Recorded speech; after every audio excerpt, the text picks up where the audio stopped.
بسم اللہ الرحمن الرحیم۔ حدیث شریف میں ہے، ہمیں حکم دیا گیا ہے کہ ہم لوگوں سے ان کی عقل کے مطابق بات کریں۔ بات بہت واضح کہنا چاہیے، کلام میں توسط کا لحاظ رکھا جائے، نہ اس قدر لمبی بات کریں کہ لوگ گھبرا جائیں، اور نہ اس قدر اختصار کے ساتھ بات کریں کہ لوگوں کو سمجھ ہی نہ آئے۔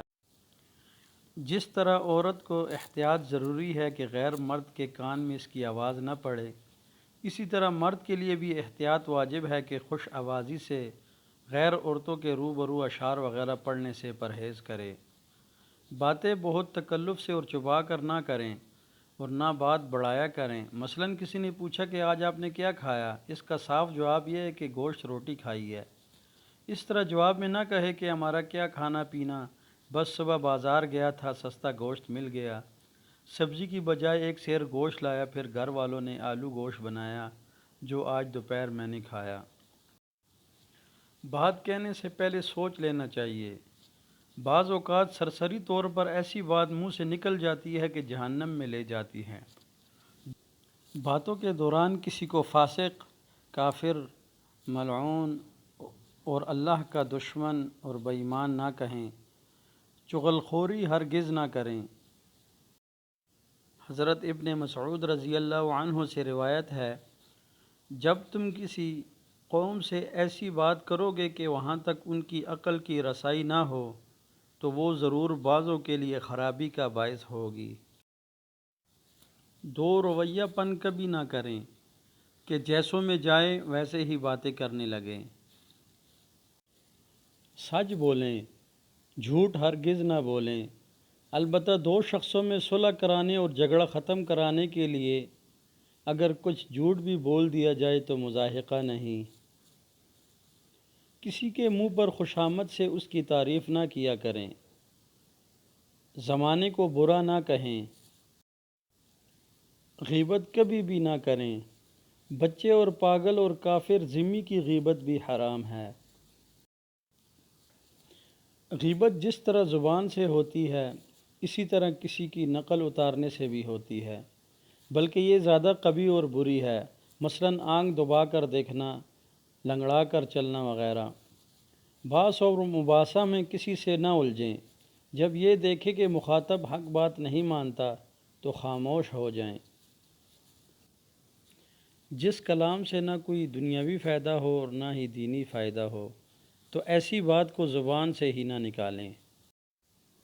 غیبت کا جان بوجھ کر اپنے ارادے سے سننا بھی ایسا ہی ہے جیسے خود غیبت کرنا۔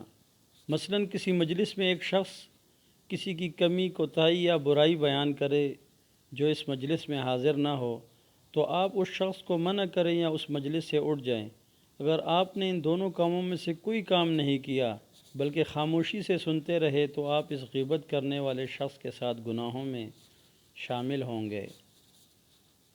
ہر چھوٹا اپنے بڑے کا نام لے کر نہ پکارے بلکہ کوئی عظمت اور رفعت کا لفظ استعمال کرے۔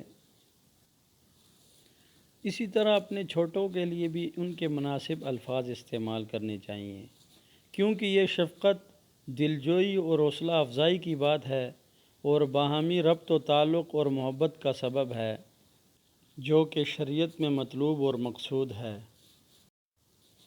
جو حکم بولنے اور پکارنے، آواز دینے کا ہے، وہی لکھنے، تحریر کرنے کا بھی ہے۔ جب بات کرنا ہو تو سامنے بیٹھ کر بات کریں، پشت پر سے بات کرنے سے الجھن ہوتی ہے۔ کھانا کھانے میں یا مجمع میں ایسی باتیں منہ سے نہ نکالیں جس سے لوگ گھن کرتے ہوں۔ مثلاً پیشاب اور پاخانہ کی باتیں کرنا۔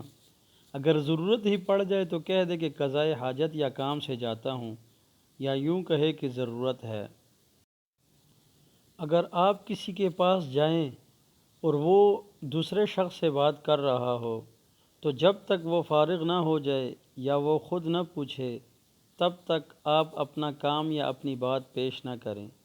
اسی طرح اگر آپ کا مخاطب کسی کام میں مصروف ہو تو اس کے فارغ ہونے تک نہ سلام کیجیے اور نہ ہی اس سے گفتگو کیجیے، اور نہ مصافحہ اور درخواست وغیرہ پیش کرنے کے لیے ہاتھ بڑھائیے۔ بلکہ بیٹھ کر اس کے فارغ ہونے کا انتظار کیجیے۔ اگر راستے میں تھوڑی دیر کے لیے کسی کا ساتھ ہو جائے تو اس سے ایسا قصہ کہنا شروع نہ کریں جو جدا ہوتے وقت تک بھی ختم نہ ہو۔